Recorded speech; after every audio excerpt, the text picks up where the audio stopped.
Bonjour à tous, un nouveau cours où on va s'occuper d'une histoire de jeu de la carte en flanc, jeu de la carte en défense. Alors on va tout de suite voir si vous êtes bien en forme.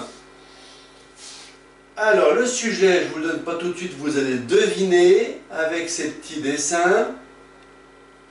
Un petit bonhomme, qu'est-ce qu'il fait? Il est en train de monter peut-être bien, oui.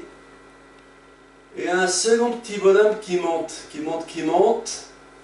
Alors ça vous fait penser à quoi? Pop, pop, pop, pop, pop. Monter en second, c'est le thème du cours d'aujourd'hui, monter en second.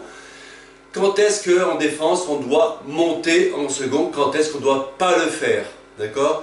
On s'intéresse bien au cas de la défense. Alors pour définir le thème, c'est quoi? C'est fournir, quand on dit je monte en second, c'est que je fournis en flanc une grosse carte quand je suis le second à jouer dans la levée. Quand je fournis une grosse carte et que je n'étais pas obligé de le faire. D'accord? Que j'avais un choix. Un exemple pour bien définir le sujet. Quand Sud joue carreau, si je mets le 7, c'est la carte on va dire normale. Si je décide de mettre le roi, je monte en second. Pour l'instant, on ne s'intéresse pas à savoir si c'est bien joué ou pas dans cet exemple-là. C'est juste pour définir le vocabulaire, d'accord? Et systématiquement, dans tous les exemples que l'on va voir maintenant, ça sera Nord qui sera le mort, d'accord? Donc les adversaires verront toujours le mort. Des fois, ça aide, bien sûr. Alors, le sujet principal, je suis en défense. Quand est-ce que je monte? Quand est-ce que je monte pas? Quand est-ce que ça va aider mon camp? Quand est-ce que ça peut aider le camp du déclarant? La règle générale qui s'applique bien dans 90% des cas, je dirais, c'est qu'il ne faut pas monter en second. Très souvent, quand je vais monter en second, je vais aider le déclarant. Alors des fois, ça ne donnera rien, c'est pas grave.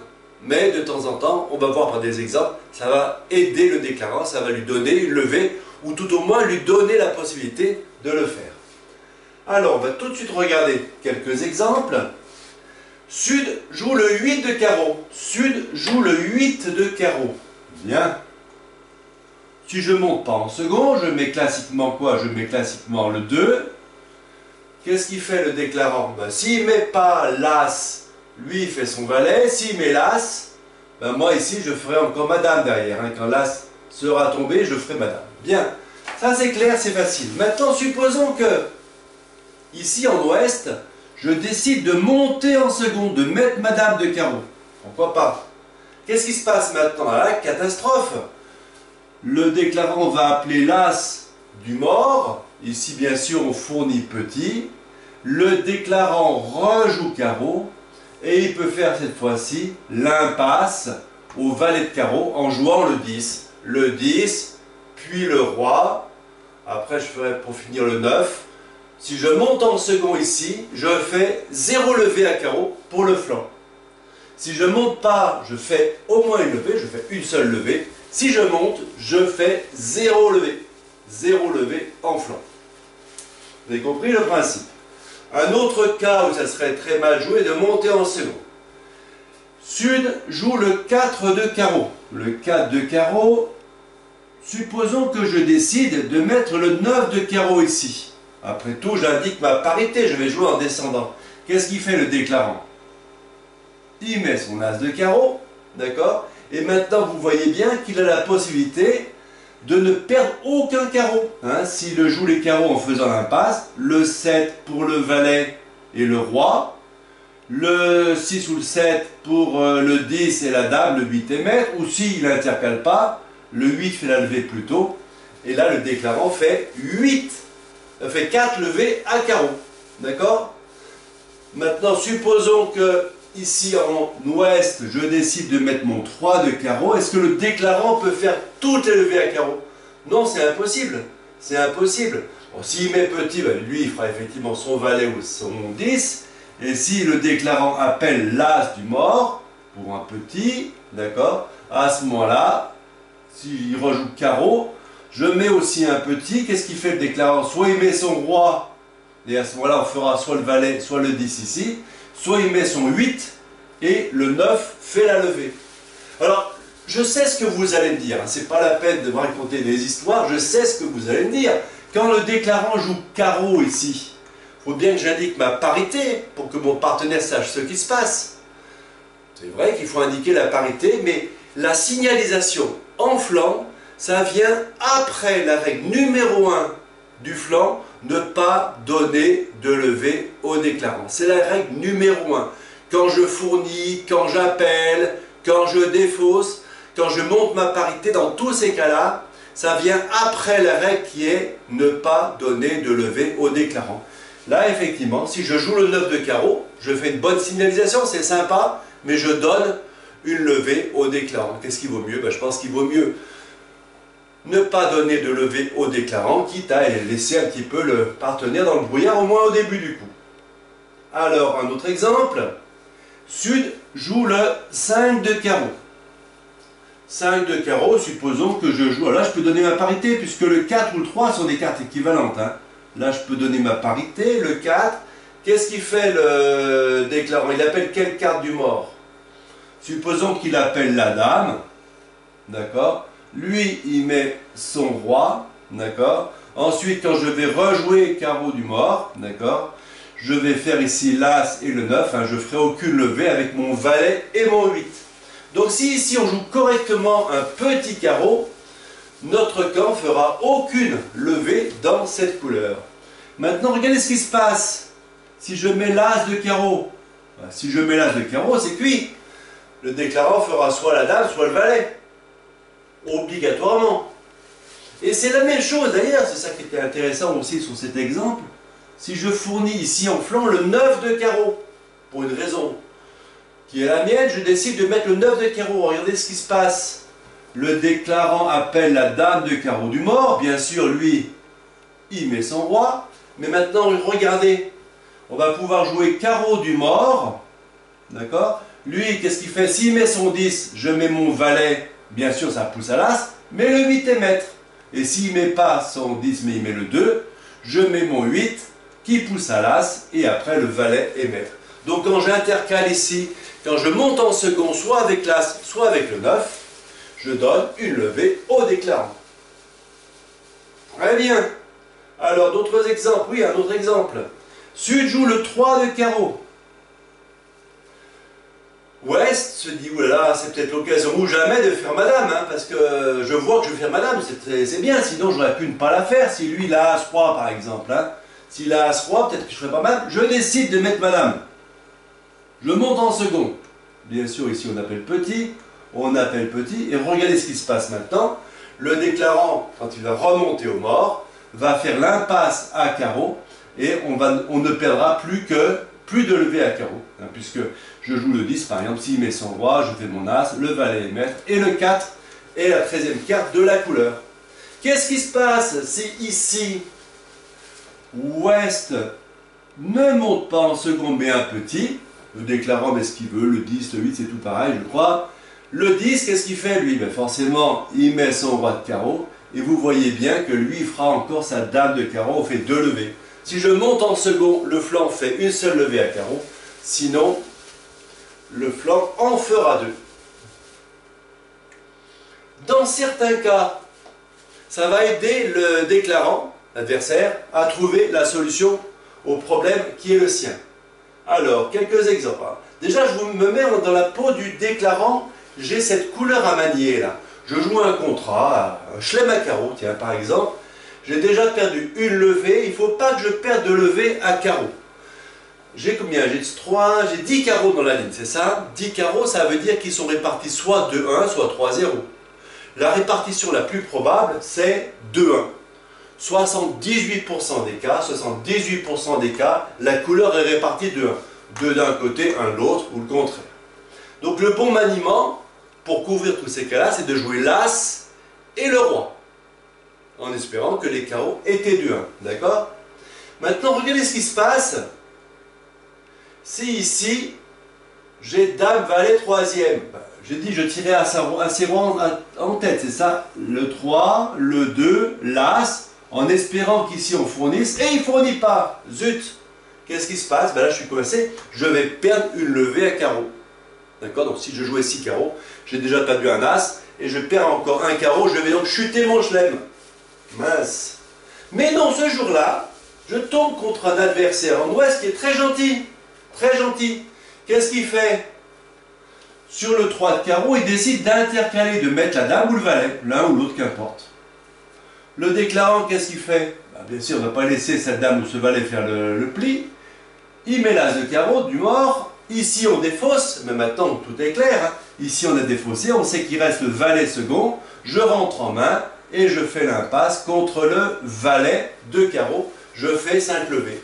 Donc ici, quand je monte en second, que ce soit avec le valet ou avec la dame, je donne une levée. Merci Ouest.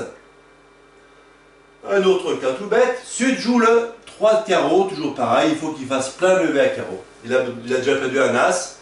Il ne faut pas perdre 2 levées à carreau. Il joue le 3 de carreau, ici on met le petit, on ne monte pas en second, on met un petit. Qu'est-ce qu'il fait le déclarant? Ben, il est un peu à la devine, S'il met le roi, et que là c'était ici avec la dame là, ça serait très bien, on ne perdrait que un carreau. Dans cet exemple-là, il faut qu'il me décide de mettre le 10 qui pousse à l'as et après la dame est prise par le roi. D'accord? Donc il est un peu à la devine, un peu à une chance sur deux, pas tout à fait, mais il hésite, il ne sait pas trop ce qu'il faut faire.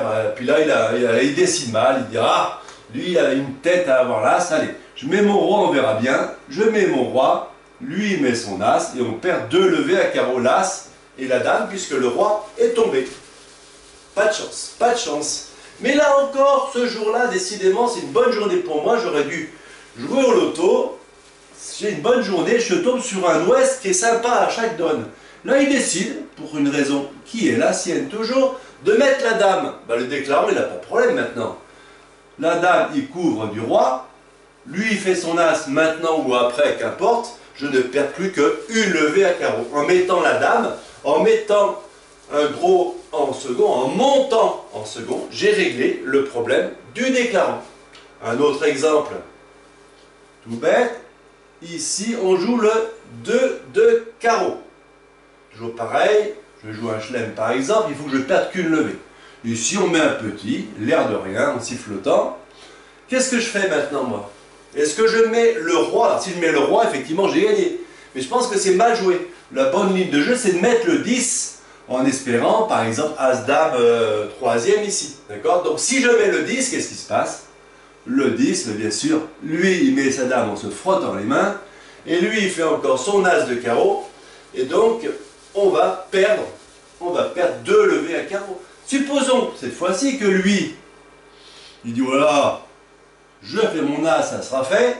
Bien sûr, j'appelle un petit, et qu'est-ce qui se passe sur l'As? Eh bien, la dame tombe, et je ne perdrai qu'une levée à carreau, alors que j'en perds 2 si Ouest ne monte pas de l'As. Alors, un autre cas tout bête que je vois assez souvent à la table, l'adversaire joue carreau.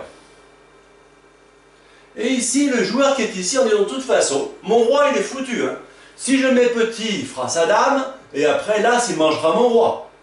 Donc de toute façon, quoi que je fasse, je suis foutu. Donc si je suis foutu, ben allez, autant aller au casse-pipe, je joue mon roi. Là forcément, l'adversaire fait son as, après il fait sa dame, et donc il a fait 2 levées dans la couleur. C'est très sympa, mais c'est très mal joué de la part de Ouest, parce qu'on n'est pas du tout sûr de ce qui va se passer. Sur le 2 de carreau, quand je joue ici le 4 de carreau, qu'est-ce qu'il va faire le déclarant? Ben, soit il veut peut-être mettre l'As, hein, on ne sait pas ce qu'il va faire. Peut-être qu'il veut mettre l'As en disant qu'il fera une impasse ailleurs pour gagner son contrat. Ou peut-être qu'il va mettre le 10. Peut-être qu'il va mettre le 10 en espérant que ça va lui apporter une levée. Et ici on fait le valet et on a perdu une levée à carreau finalement. D'accord? Donc ici quand je mets petit, je laisse le déclarant à la devine. Et chaque fois que je mettrai mon roi, je lui facilite grandement la vie. Il ne demande que ça. Alors... une autre règle générale, couvrir l'honneur qui est présenté. Donc cette fois-ci, on va monter en second. Quand on nous présente un honneur, que l'adversaire joue un honneur, je vais grimper sur cet honneur. D'accord? Alors, un premier exemple tout bête. Sud joue le valet. Alors, on ne connaît pas le nombre de petites cartes qu'il a. Il a plusieurs petites cartes. je décide de mettre le 2 parce qu'on a dit qu'il ne fallait pas monter en second. Donc le déclarant appelle le 6 du mort.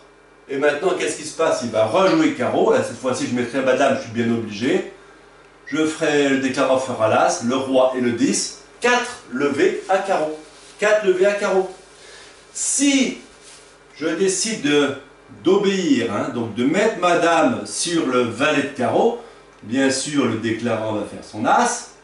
Son roi, son 10, mais le 6, peut-être bien qu'il va être couvert par une carte un peu plus grosse. Ici, on va regarder des exemples. Donc, je décide, je couvre ici l'honneur qui m'est présenté.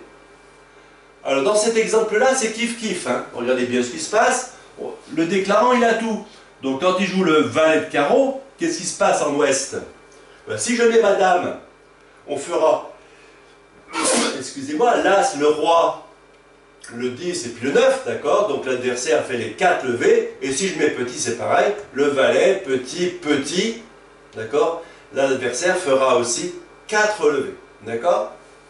Donc dans ce cas-là, c'est kiff-kiff. J'ai rien à gagner, mais je perds pas non plus en couvrant.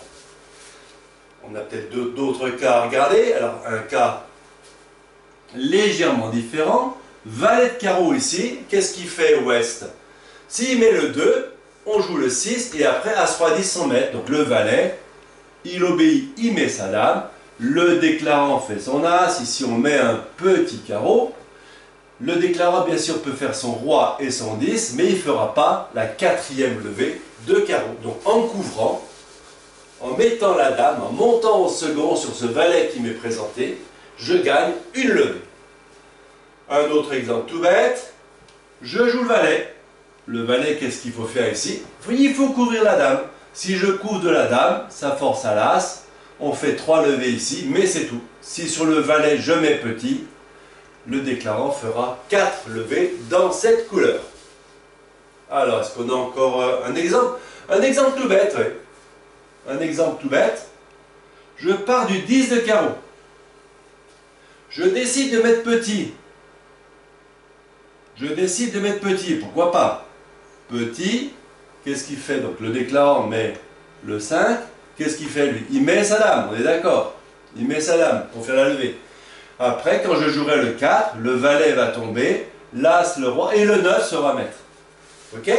Alors maintenant, supposons que sur le 10 de carreau, je respecte la règle de couvrir l'honneur. Le 10, le valet. Qu'est-ce qu'il fait le déclarant? Il met son as. Si ça l'amuse, il tire son roi. Donc lui, il a mis le 7 et le 6.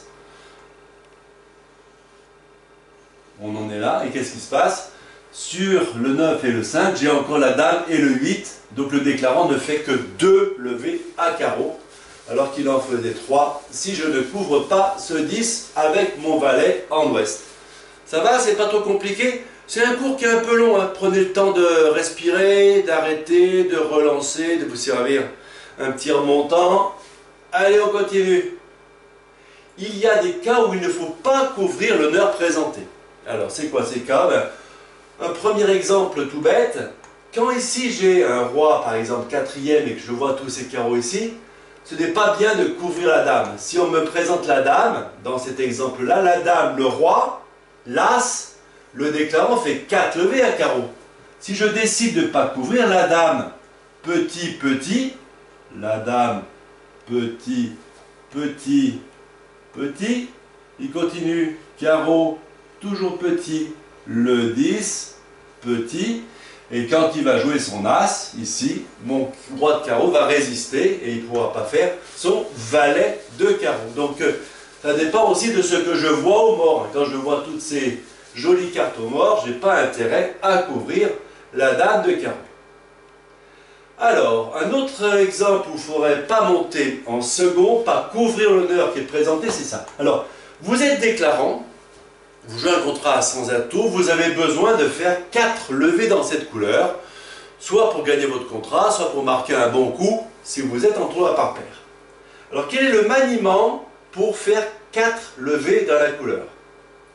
Alors déjà, ce qui est pas mal, c'est de voir qu'on a une situation symétrique. Vous êtes d'accord? J'ai As, Roi, il me manque la dame, Valet, 10, 9, 8, 7, 6. Autrement dit, c'est kiff-kiff. Je peux trouver la dame de carreau ici et la prendre, d'accord? Ou je peux trouver la dame de carreau ici et la prendre, vous êtes d'accord? Alors, plusieurs solutions. Des fois, je peux compter les points, etc. Mais là, en l'occurrence, c'est passé 1, 5, 2, 3, 5, tout. Je ne sais pas du tout ce qui s'est passé. Il n'y a pas d'information sur les cartes, sur la position, sur les points chez l'adversaire. Il faut que je me débrouille. Alors, une solution, c'est de tirer à pile ou face. Je tire à pile ou face. Une autre solution, c'est de faire une petite prière au petit Jésus. Vous pouvez essayer. Moi, des fois, j'essaye. Ça marche moyennement. D'accord? Qu'est-ce qu'on peut faire d'autre? Ben si, on va appâter l'adversaire. Alors dans un sens ou dans l'autre, c'est équivalent. Hein. Je vais, sans même tirer de coup de sonde, hein, je vais tirer le valet ici. Et je regarde ce qu'il fait. Ben déjà, s'il met la dame, j'ai gagné. Si par réflexe, il couvre l'honneur qui est présenté, ben c'est gagné. Le valet, la dame, l'as, on voit qu'on fait toutes les levées à carreau. S'il ne met pas la dame, il a deux cas de figure en fait. Soit il met pas la dame, mais après une longue hésitation. À ce moment-là, je peux supposer qu'il a la dame. Donc je continue à faire l'impasse sur lui. Soit il ne met pas la dame, mais il n'hésite pas non plus, il met un petit tout de suite. Ben, je me dis, ben, à ce moment-là, il y a peut-être plus de chances que la dame finalement soit là. Donc le valet, je vais le surprendre de l'as et je vais faire l'impasse contre lui. Un petit conseil, si vous avez ce genre de couleur, hein, quand on joue par exemple à sans atout, c'est très bon de mettre tout de suite au pied du mur l'adversaire en tout début de donne, avant que l'adversaire ait eu le temps de réfléchir à tous mes points, toutes les situations, il a vu les points, il a compté ce qui se passait, etc. C'est plus facile pour lui en fin de coup qu'en début de coup. En début de coup, si je fais ça à la deuxième donne, il y a des chances que ça soit très efficace. Donc je reviens quand même à mon jeu de flanc. Voici les cartes qu'on avait, d'accord? Je joue ici le valet de carreau. Là, ici, j'ai anticipé, j'ai réfléchi à l'avant. Je me suis dit, tiens, s'il joue le valet de carreau, je mettrai tout de suite un petit, le 2 ou le 3, c'est pas bien important. Le 2. Donc ici, le déclarant dit, ah bah, il n'a pas hésité, il n'est pas monté non plus, il ne doit pas avoir la dame. Je mets donc mon as, et après, je fais l'impasse à carreau en espérant la dame ici, et elle était ici. Et donc, je fais ici ma dame de carreau. Je n'ai pas mis ma dame de carreau sur le premier valet qui était présenté. J'ai résisté à ça. J'ai bien anticipé. Et là, bonne réaction du partenaire qui me félicite. Les adversaires, ils sont un peu moins contents. Mais bon, on n'est pas là pour faire plaisir aux adversaires, hein, ce jeu-là. On est là plutôt pour se faire plaisir à mon partenaire et moi-même. Quand il y a deux honneurs qui se suivent, il faut couvrir le second. Alors ça, c'est une règle générale. On va tout de suite voir ce dont il s'agit. Regardez ici, j'ai deux honneurs qui se suivent. Et le déclarant présente la dame de carreau. La dame de carreau, qu'est-ce que je fais? Est-ce que je mets mon roi ou est-ce que je ne mets pas mon roi? C'est très important. Ça a l'air de rien, mais dans ce cas-là, c'est très important. Si je décide de mettre mon roi tout de suite sur la dame, le roi... Le déclarant met l'as. Ici, on fournit un petit. Mais là, on voit que le déclarant a la possibilité de ne pas perdre de carreau. Il va jouer carreau, petit, le 9 qui fait la levée, puis le valet qui fait la levée, et après, il fera encore une levée avec son dernier carreau. Donc, il ne faut pas couvrir le roi. Qu'est-ce qui se passe si je ne couvre pas du roi? La dame, petit, bon, bien sûr, lui met un petit, et ici, on met un petit. Maintenant, est-ce que le déclarant peut faire toutes les levées à carreau? Non, c'est pas possible. S'il joue le valet, ben, je mets mon roi à l'as et le 10 fait la levée. Et s'il décide de jouer petit, le 9, ben là, le roi aussi fait la levée. Dans tous les cas, il perd une levée. Donc, si je ne couvre pas la dame, j'empêche le déclarant de faire 4 levées dans la couleur sur cette donne-là. Donc, quand il y a deux honneurs qui se suivent, je couvre le second. Ok? Alors, dans certaines situations particulières, il est nécessaire de monter en second. On va voir deux exemples, pas très simples, hein, qui sont aussi des exceptions. Dans ce cours-là, il y a la règle, il y a les exceptions des exceptions, et là, je ne sais pas si on n'est pas dans les exceptions des exceptions des exceptions. Alors, les enchères sont passées 1 sans atout, 3 sans atout. Mon partenaire entame du valet de pique. Petit, je décide de mettre la dame pour éviter un blocage qui pourrait être embêtant, d'accord? L'adversaire me laisse faire la levée. Ici, je décide de rejouer pique, de rejouer pique d'ailleurs en parité du résidu. Parité du résidu. Ici, il met son as, d'accord? Lui, il fournit petit, petit du mort, et le déclarant remonte au mort à carreau. Il remonte au mort à carreau, donc il n'y a plus de pique ici, les piques sont partis. Il remonte au mort à carreau. Donc moi je mets un petit carreau, c'est pas forcément nécessaire de montrer ma parité, on ne sait jamais ce qui peut se passer, d'accord? Et il présente trèfle. Il présente un trèfle, la dame, ou allez si on veut, la dame de trèfle. Bien. C'est donc à moi de jouer, c'est à moi de jouer ici en est. Qu'est-ce que je fais? On a dit qu'on ne montait pas en second, surtout quand il y a des honneurs qui suivent. Je décide de mettre mon 5. Je décide, et bien ça y est, catastrophe, j'ai filé le coup. On regarde tout de suite la donne, d'accord? Je décide de mettre mon 5. Qu'est-ce qui se passe ici? Le déclarant, il met un petit. Qu'est-ce qu'il fait, lui? Il met son as, il ne met pas son as. Admettons qu'il mette son as, ça semble assez logique. Il met son as, alors, il avait déjà joué 2 fois pique, 1 fois carreau, d'accord? Il rejoue pique pour affranchir ses piques, c'est très bien, il a affranchi ses piques, remarquable, d'accord? L'as de pique, le roi de pique, tout ça, ça tombe, d'accord? Le déclarant maintenant est en main, qu'est-ce qu'il fait? Il n'a plus qu'à jouer trèfle. Je ferai la levée avec mon roi, mais je ne peux plus communiquer. Le déclarant va faire 300 d'atouts, plus 1 ou un truc comme ça, d'accord? Regardons maintenant au contraire ce qui se passe si je décide de monter en seconde, de fournir mon roi. Je décide de fournir mon roi. Alors déjà, ce qu'il faut se dire, c'est que ça ne peut rien coûter. Alors on reprend le déroulement du début du coup. Le valet, le 6, la dame, petit, carreau pour l'as, pique pour l'as, et le déclarant joue carreau pour le roi. Tout le monde fournit et il présente la dame de trèfle ou un petit trèfle, c'est pareil. Dame de trèfle, je décide de mettre le roi. Alors, évidemment, si lui, il a l'as troisième ou un truc comme ça, as 9 ou je sais pas quoi, forcément, j'ai rien gagné dans l'échange, mais j'ai rien perdu non plus. C'est pas parce que je mets mon roi quand il a l'as que je perds une levée. Non, je kiffe. Mais là, en l'occurrence, le roi, ici on met un petit. Là, il me reste un pique, je peux revenir pique. Bien sûr, le déclarant fait son roi, mais il va continuer à jouer trèfle, il est obligé pour faire ses levées. Trèfle pour l'as, et ici, on va faire 2 levées, encore à pique. On a donc réussi à faire chuter le déclarant, parce que j'ai eu la bonne idée de monter en second sur cette donne-là.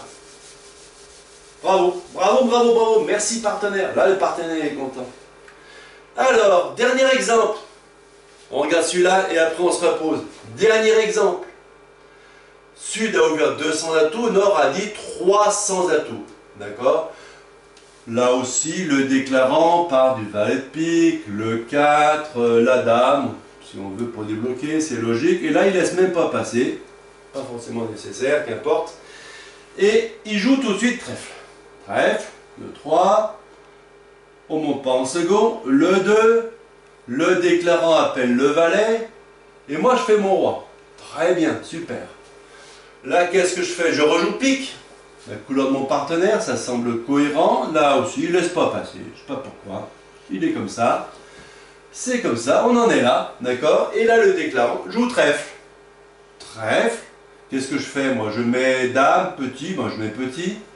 Il fait son 10. Il joue son 10 qui fait la levée, puis il joue l'as qui fera tomber ici la dame, puis on fera encore 2 levées de longueur à trèfle, donc on fera 4 trèfles, 3 carreaux 4 et 3 7, 8, 10 levées. 10 levées sur cette donne-là, bon 10 levées, bon, on n'y a rien à dire, bah si. On a fait une boulette ici, oh là là, on a fait une boulette. On a fait une boulette. Qu'est-ce qu'on a fait comme boulette? Je sais pas moi. Est-ce que vous avez vu, vous, la boulette qu'il a fait, lui? Alors on se rappelle, entame pique.